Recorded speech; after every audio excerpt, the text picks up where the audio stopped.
신학을 공부하지 않았습니다. 그래서 일반 대학을 나오고 대학원에 간 뒤에 뒤늦게 저는 이제 신대원에 들어갔습니다. 근데 제가 그렇게 공부를 이렇게 열심히 하는 사람이 아니라서 신학을 공부하는 게 쉽지가 않았습니다. 공부하는 양도 너무 많았고요. 그 당시 교회 사역도 너무나 많아서 상당히 힘들게 학교를 다녔었습니다. 또 읽어야 할 책도 너무 많다 보니까 또 그 책 내용이 딱딱한, 어떻게 보면 또 신학책을 재밌게 봐야 되는데 그 당시에 너무 힘들더라고요. 딱딱한 신학책이다 보니까 어떨 때 너무 이게 마음이 답답한 마음이 들 때가 있었습니다.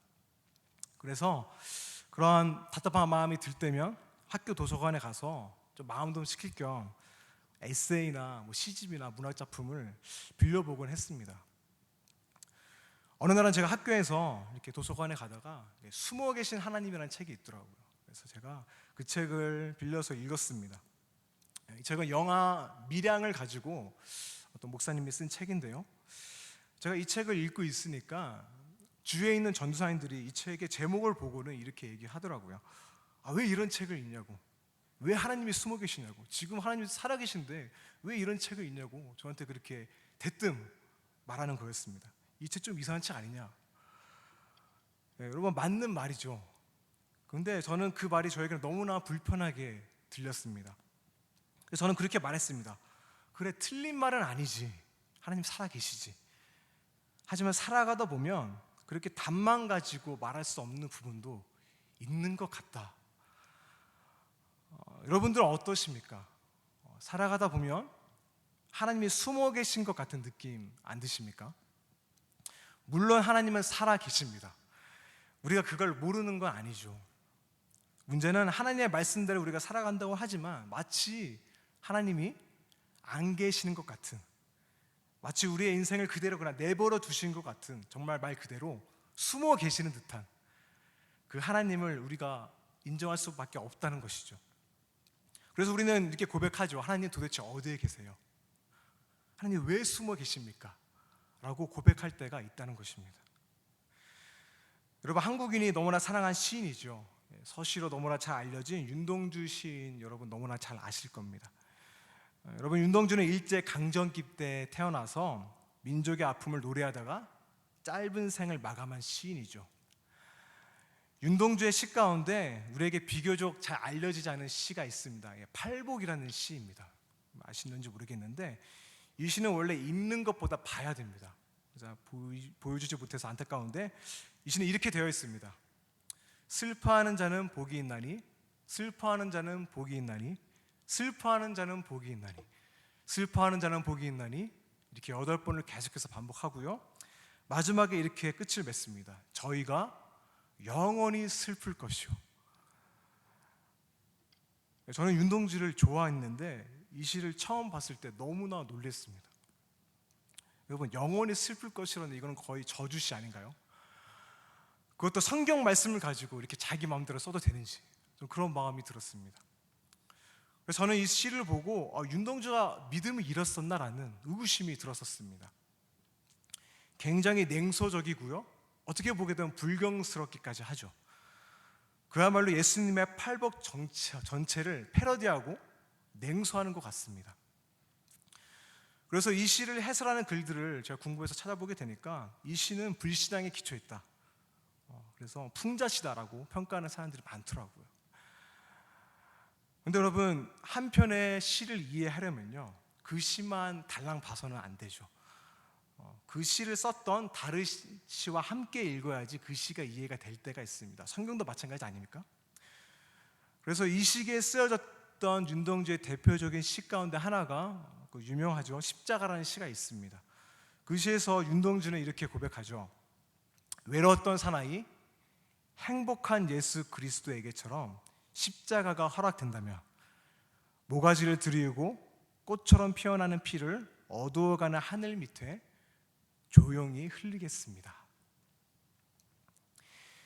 이 시에서 윤동주는 외로웠던 사나이, 십자가에 달린, 어떻게 보면 슬픈 예수 그리스도죠. 그 슬픈 예수님을 행복하고 복된 사람이라고 이야기합니다. 그리고 어두워가는 하늘 밑에 조용히 피 흘리겠다는 순교적 결단을 하죠. 여러분, 이것은 슬픔과 함께 하겠다는 결단인 것입니다. 그리고 우리가 너무나 잘 아는 시죠. 서시를 보면 너무나 유명한 고백, 아름다운 고백이죠. 별을 노래하는 마음으로 모든 죽어가는 것을 사랑해야지. 그리고 나에게 주어진 길을 걸어가야겠다. 여러분, 여기서 모든 죽어가는 것은 무엇일까요? 그야말로 슬픔 아니겠습니까? 죽어가는 모든 존재들, 병들어 죽거나 굶주려 죽거나, 특별히 이 시대 때는 일제에 의해서 강제로 징용되어 죽거나 하는 그런 슬픈 존재들을 말하는 것이겠죠. 그것들을 사랑한다는 것은 여러분, 그들과 함께 슬퍼한다는 것이겠죠. 윤동주는 바로 이것이 진정한 신앙이라는 것을 깨달은 것입니다. 그래서 시인은 다짐하죠. 슬퍼하는 존재로 살아가겠다고. 슬픔과 함께하는 것이 영원한 행복이라는 것을 윤동주는 깨달은 것입니다. 따라서 윤동주는 별을 노래한 시인이죠. 하지만 그 별을 노래하는 심정으로 죽어가는 것들을 사랑한, 슬픔을 노래한 시인이기도 합니다. 그는 희망만을 노래하지 않았습니다. 그는 눈앞에 펼쳐져 있는 시대적인 슬픔을 직시했고요, 그 슬픔을 정직하게 노래한 시인이었습니다. 그래서 많은 사람들이 윤동주를 사랑하는 것이 아닌가 생각을 합니다. 여러분, 그리스도인들의 삶도 저는 마찬가지라고 생각을 합니다. 우리는 살아가다 보면 하나님의 살아계심을 찬양할 때도 있지만, 분명한 건 때로는 하나님이 숨어 계시는 것처럼 보여서 깊은 슬픔을 노래할 때가 있습니다. 성경을 보게 되면 이러한 슬픈 노래를 애가라고 부르죠. 그리고 성경에는 이 애가를 노래한 수많은 인물들이 등장하고 있습니다. 오늘 본문도 이 슬픔을 노래한 한 여인이 등장하죠. 이 여인은 바로 한나라는 여인이었습니다. 여러분, 오늘 설교 제목이 애가에서 찬양인데, 하나님께서 과연 한나가 부른 애가를 통해서 어떻게 역사하셨는지 함께 살펴보고, 저와 여러분들 가운데 그러한 은혜가 있기를 축복합니다. 한나는 엘가나라는 사람의 아내였죠. 1절 보게 되면 엘가나라는 사람을 소개하면서 그의 족보가 나오는데, 여러분, 이 족보는 레이지파의 족보입니다. 여러분, 레이지파는 성전을 섬기는 제사장 집안에 꽤 괜찮은 집안이죠. 엘가나는 신앙적으로 보나 모르나 정말로 괜찮은 사람이었어요. 그런데 2절을 보게 되면 갑자기 불쑥 뭐라고 합니까?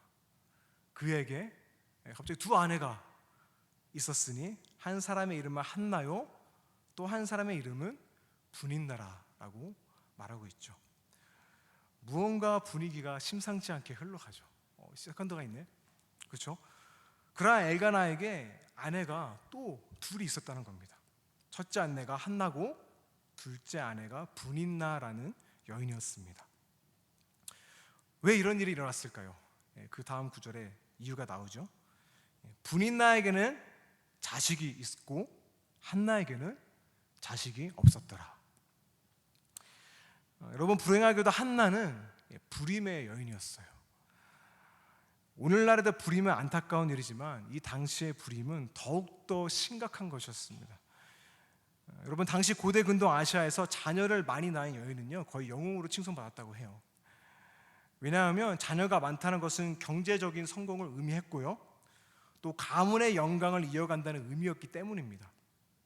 따라서 당시 사회에서 여인이 아이를 낳지 못하는 것은 집안의 수치였고요, 사회의 변두리로 밀려나는 것을 의미했습니다. 그래서 오늘 말씀을 보게 되면 2절 이 한 절에 한나가 첫 번째 한자로 처음에는 소개되죠. 하지만 아이의 있고 없고에 따라 순서가 뒤바뀝니다. 그렇죠? 첫째에서 둘째로 밀려나오고 있죠. 이것으로 보아 분인나는 아마 가문을 잇기 위해서 둘째 부인으로 데려온 것으로 보이죠. 그런데 또 2절 말씀을 보게 되면 분인나에게 자식이 있고라고 되어 있는데, 여러분, 우리말 성경에는 단수로 되어 있는데 히브리의 원문에서는 이 자식이요 복수로 되어 있습니다.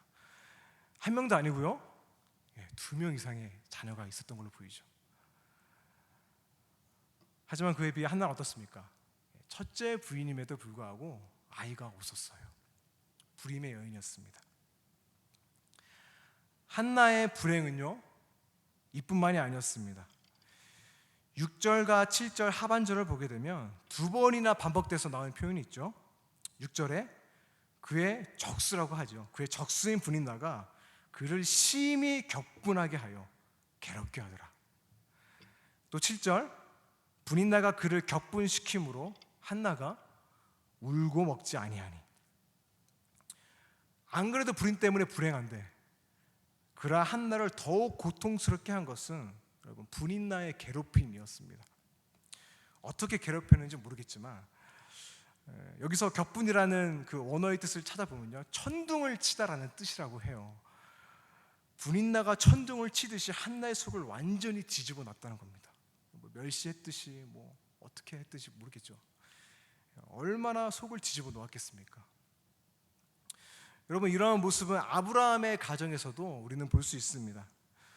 아브라함의 아내 사레가 10년 동안이나 아이를 낳지 못하자 그의 여종인 하갈과 동침을 하죠. 그리고 결국 하갈이 임신을 합니다. 하갈이 임신을 하니까 아무리 자신이 여종이지만 아이를 갖지 못하는 여주인이 우습게 보이기 시작합니다. 그래서 어떻게 됩니까? 사레를 멸시하죠. 여종이 임신한 것만으로 여주인을 멸시했다면 동등한 아내인 분인나가 한 명도 아니고 여러 자녀들과 딸들을 낳았으니 그 정도는요, 우리가 상상한 것 그 이상이겠죠. 성경 기자의 표현대로 천둥을 치듯이 한나를 격분시키면서 뒤흔들어 놓았을 겁니다.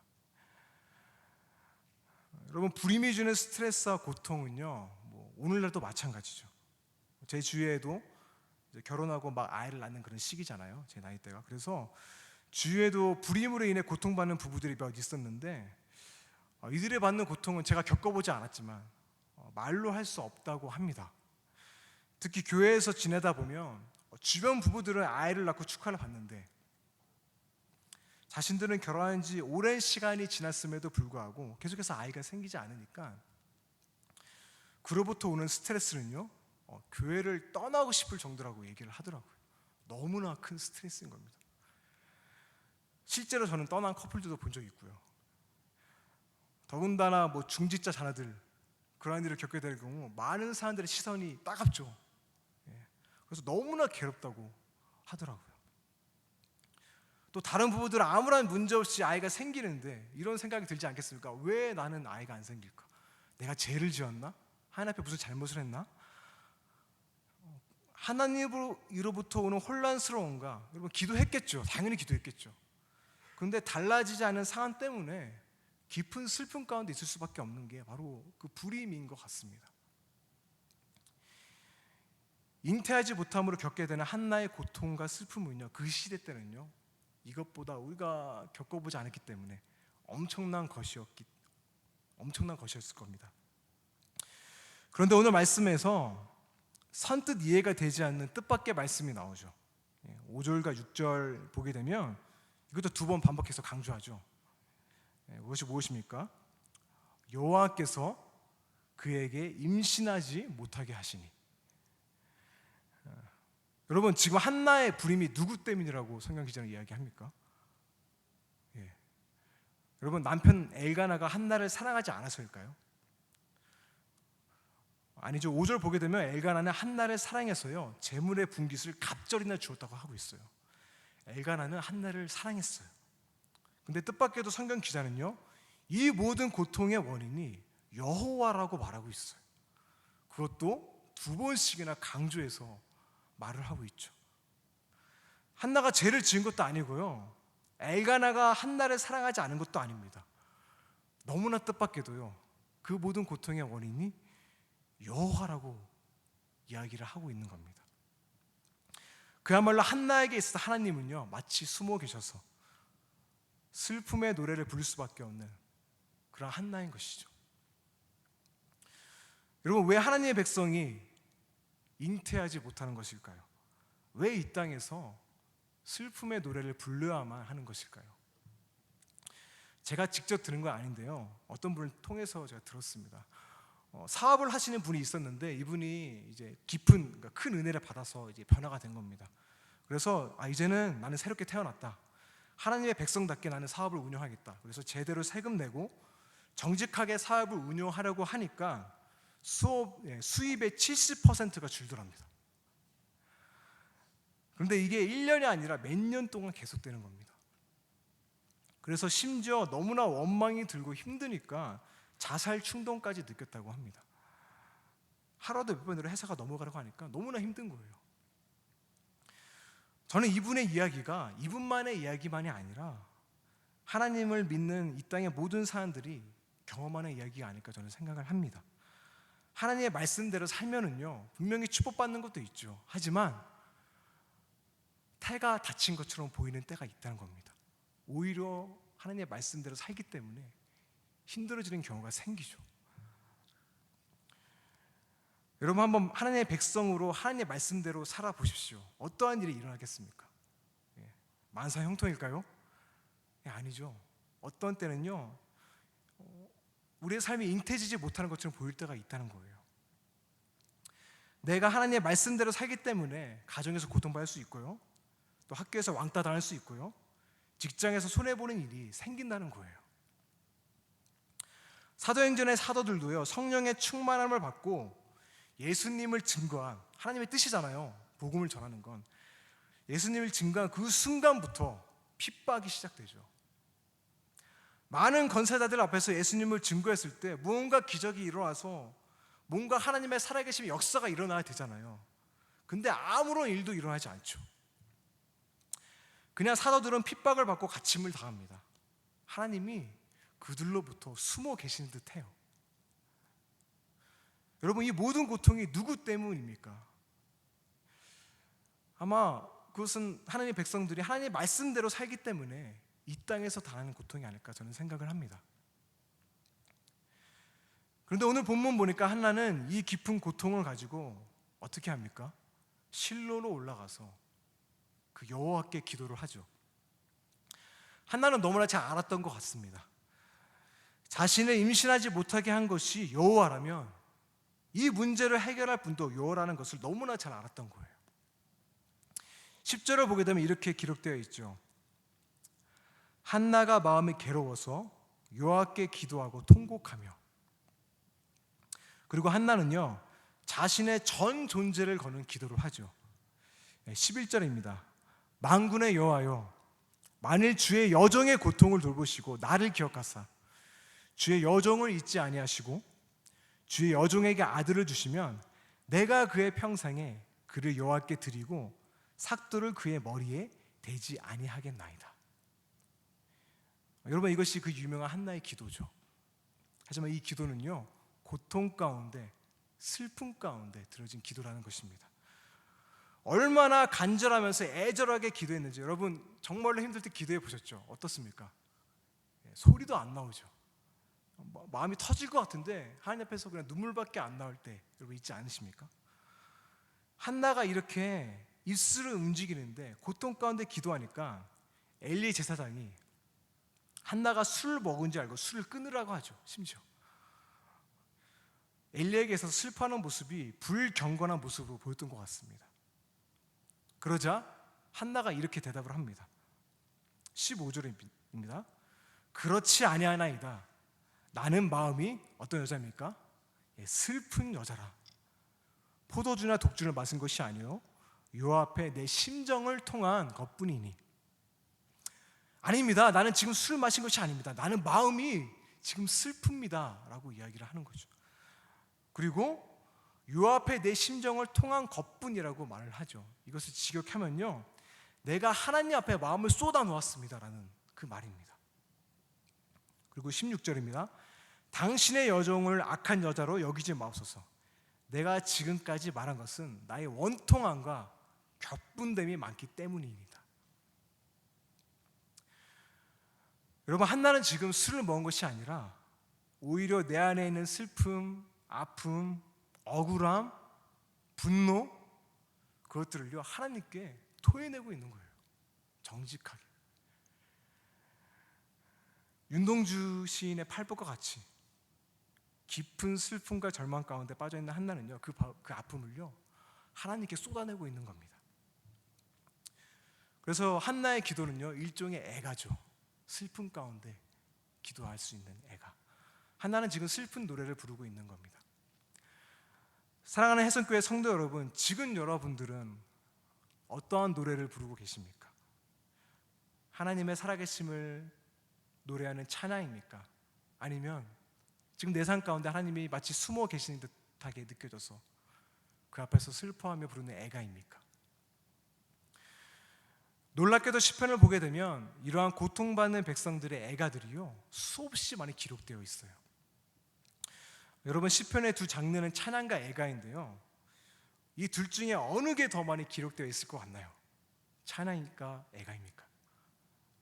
저는 찬양이라고 생각을 했어요. 근데 놀랍게도요, 시편은요, 애가가 더 많이 기록되어 있습니다. 여러분, 애가의 본질이 무엇이냐면 하나님, 이것은 옳지 않아요입니다. 하나님 이렇게 약속하셨잖아요. 하나님 말씀대로 살았는데 왜 나는 고통받아야 하나요? 왜 세상의 의인은 고통받고 악인은 형통한 겁니까? 하나님 왜 숨어 계세요? 여러분, 이게 바로 애가죠. 그래서 애가는요, 어떻게 보면 부정적인 언어로 되어 있어서 불경스럽게 들릴 수 있습니다. 하지만 시편 62편 8절에 보면 이런 노래가 나옵니다. 백성들아, 시시로 저를 의지하고 그 앞에 마음을 토하라. 하나님은 우리의 피난처시로다. 한나가 하나님 앞에 원통함과 격분함을 토해내며 기도한 것은 하나님을 불신하기 때문이 아니죠. 오히려 하나님을 너무나 깊이 신뢰하기 때문에, 그분이 유일한 피난처이시기 때문에 그 앞에 마음을 쏟아내는 겁니다. 하나님 왜 그러십니까? 당신이 나의 마음을 아시지 않습니까? 정직하게 슬퍼하며 그 앞에서 애가를 부르고 있는 거죠. 여러분들은 이러한 삶의 애가가 있으신가요? 만약에 저와 여러분들의 삶 가운데 애가는 없고 찬양만 있다면 저와 여러분들은 어떻게 보게 되면 이 세상 사람이 아닙니다. 천국에 있어야 돼요. 왜냐하면 여러분, 천국에는 애가가 있을 수 없잖아요. 그렇죠? 그곳에는 애가는 없고요, 오로지 찬양만 있죠. 그래서 우리 삶 가운데 찬양만 있다면요, 어떻게 보게 되면 그 사람은 이 땅의 사람이 아니죠. 우리 모두는 이 땅에서 하나님의 백성으로 살고 있는 이상 찬양할 때도 있지만 어떨 때는 하나님 앞에서 슬픈 노래를 불러야 할 그런 존재인 것입니다. 하지만 이것을 하나님께로 가져가서 그 앞에 마음을 쏟아놓고 기도할 때 하나님께서 한나로 하여금 사무엘을 인택해 하셨듯이 우리의 삶 가운데서도 인택해 되는 역사가 있을 것입니다. 오늘 성경은 우리에게 이것을 말해주고 있어요. 그래서 이 땅에서 부르는 우리의 애가는요, 결국에는 하나님께서 찬양으로 바꿔주십니다. 시편의 수많은 고백들은 애가로 시작하죠. 하지만 결국요, 찬양과 경배로 끝나요. 마찬가지로 우리들의 삶도 지금 비록 애가를 부르고 있을지라도 하나님을 신뢰함으로 의지하며 나아갈 때 하나님께서는 우리의 슬픔을 기쁨으로 바꿔 주실 것입니다. 마치 욥이 깊은 고통의 터널을 지낼 때 애가를 부르며 하나님을 신뢰함으로 부르짖었을 때 그가 나를 단련하신 후에 정금같이 나오리라라는 찬양의 고백이 터져 나왔듯이 저와 여러분들의 삶에 잉태되지 못하는 여러 문제들 가운데 잉태케 하셔서 기쁨의 찬양으로 바꿔주실 것입니다. 제가 예전에 사역했던 교회에서 결혼한 지 몇 년이나 되었는데도 아이가 생기지 않아서 굉장히 힘들었던 가정이 있었어요. 그래서 그 문제 때문에 함께 좀 기도 많이 하고 했었는데요, 제가 사역지를 옮겨 나니까 그 부부의 소식을 제가 듣지 못했습니다. 근데 몇 주 전에 제가 토요일 날 점심을 먹다가 우연히 그 부부를 만났어요. 같은 음식점에 밥을 먹었던 겁니다. 근데 표정이 너무 밝은 거였어요. 그래서 무슨 일이 있었냐 물어보니까 이게 불행인지 다행인지 모르겠지만 새 쌍둥이를 임신했다는 거예요. 저는 하나님께서 이렇게 역사하시는구나 라고 생각을 했지만 걱정도 되더라고요. 근데 그 자매는 표정이 너무 밝더라고요. 하나님께서 나의 기도를 들어주셨습니다. 이사야 61장 3절은 이렇게 말합니다. 무릇 시온에서 슬퍼하는 자에게 화관을 주어 그 죄를 대신하며 기쁨의 그릇으로 그 슬픔을 대신하여 찬송의 옷으로 그 근심을 대신하고, 하나님께서는 그 옛날 애굽에서 노예로 지내던 이스라엘의 고통을 돌아보셨듯이, 또 한나의 고통을 돌아보셨듯이 오늘 우리의 고통도 돌아보실 것입니다. 여러분, 이번 어린이 축제가 끝나고 블레싱 축제가 시작되죠. 여러분, 이번 주제가 무엇입니까? 당신도 부르게 될 희망의 노래죠. 주제를 너무 잘 지은 것 같아요. 교육자들은 당신을 향한 희망의 노래, 이게 좋다라고 했는데 마지막 마무리는 담임 목사님께서 해주셨습니다. 당신이 부르게 될 희망의 노래. 근데 제가 이것을 이렇게 막 디자인을 하고 영상을 만들다 보니까 묵상이 되더라고요. 근데 이게 너무나 성경적인 거라고 저는 이제 마음에 깨달음이 왔습니다. 여러분, 이 문장을 좀 보게 되면요, 부르게 될 희망의 노래죠. 아직은 우리가 그 희망의 노래를 부르고 있지 않다는 거예요. 근데 여러분, 희망이 되려면 무엇이 전제되어 있어야 되겠습니까? 어떻게 보게 되면 고통과 슬픔이 있기 때문에 희망이 있는 거죠. 그게 없으면 희망이 되지 않죠. 천국에서는 희망이라는 단어가 아마 없을 거예요. 그렇죠? 그 자체가 희망이죠. 완성된 희망. 그래서 희망이라는 자체가 없을 것입니다. 어떻게 보게 되면 완전한 희망의 노래는 예수님께서 다시 오실 때 우리는 부르게 될 것입니다. 모든 슬픔과 눈물을 씻기시고 각 족속과 방언과 백성과 나라 사람들이 하나님 앞에 나와서 찬양할 그날, 그때 우리는 완전한 희망의 노래를 부를 것입니다. 따라서 이 땅에서 하나님의 백성으로 산다는 것은 죄로 인해 깨어진 이 세상에서 여러분 슬픔의 노래를 부를 수밖에 없지만, 그 마지막 날에 불려질 희망의 노래를 바라면서 오늘 하루를 살아가는 것이 아닐까, 저는 생각을 해보았습니다. 윤동주 시인은 이것을 너무나 잘 알았고요, 이것을 너무나 아름답게 노래했어요. 아까도 제가 말씀드렸지만, 별을 노래하는 마음으로 모든 죽어가는 것을 사랑해야지. 그리고 나에게 주어진 길을 가야겠다. 너무나 멋진 신앙 고백 아닙니까? 사랑하는 해성교회 성도 여러분, 마지막으로 저는 이러한 삶을 우리에게 가장 잘 보여준 한 분을 소개하고 말씀을 마치도록 하겠습니다.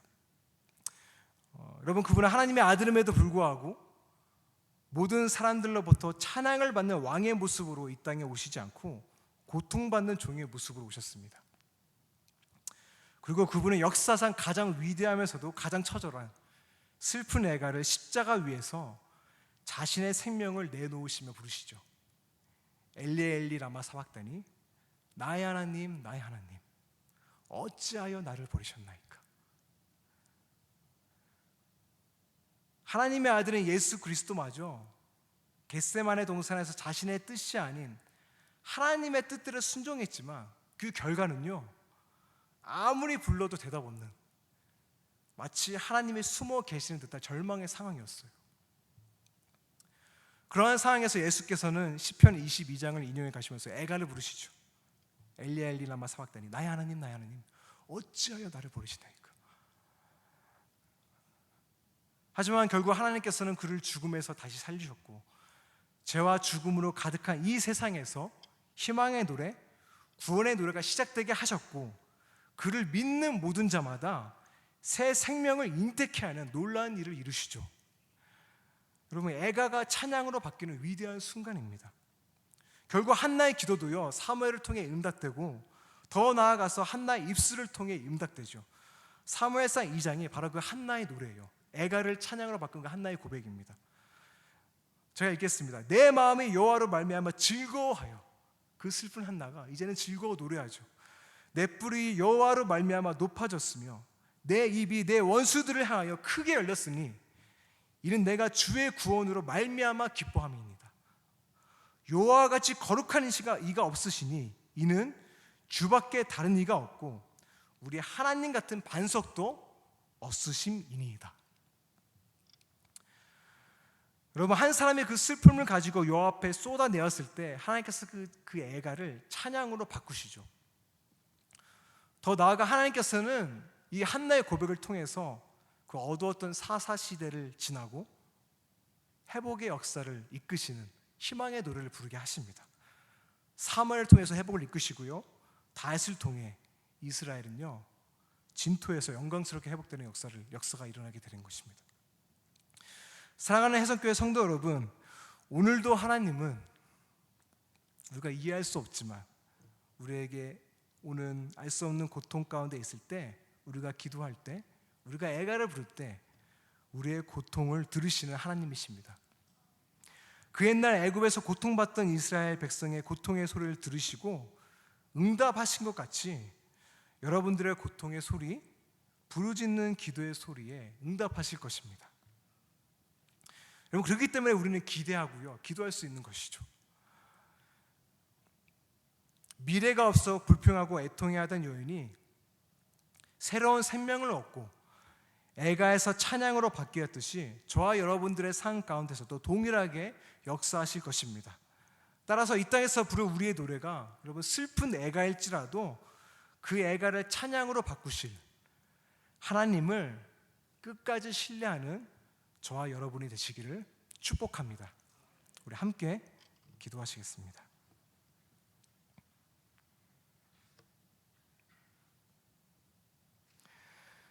하나님, 우리가 하나님의 백성이기 때문에 이 세상에서 겪게 되는 우리가 알 수 없는 고난과 아픔들이 있습니다. 하지만 그 아픔 앞에 그저 원망하며 주저앉는 자들이 아니라 하나님께 나아가 그 앞에 마음을 쏟아 기도할 수 있는 저희가 되게 해 주시옵소서.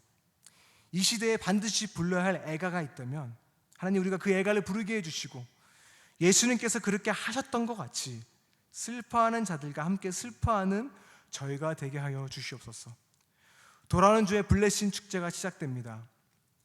절망의 순간에서 희망의 노래를 부른 두 분의 강사님들의 간증을 통해서 하나님께서 그들의 삶 가운데 어떻게 역사하셨는지 함께 들을 때에 하나님의 초청된 영혼들이 복음을 듣게 해주시고 그들도 우리와 함께 구원의 노래, 희망의 노래를 부르는 역사가 이번 블레싱 축제를 통해서 이루어지게 하여 주시옵소서.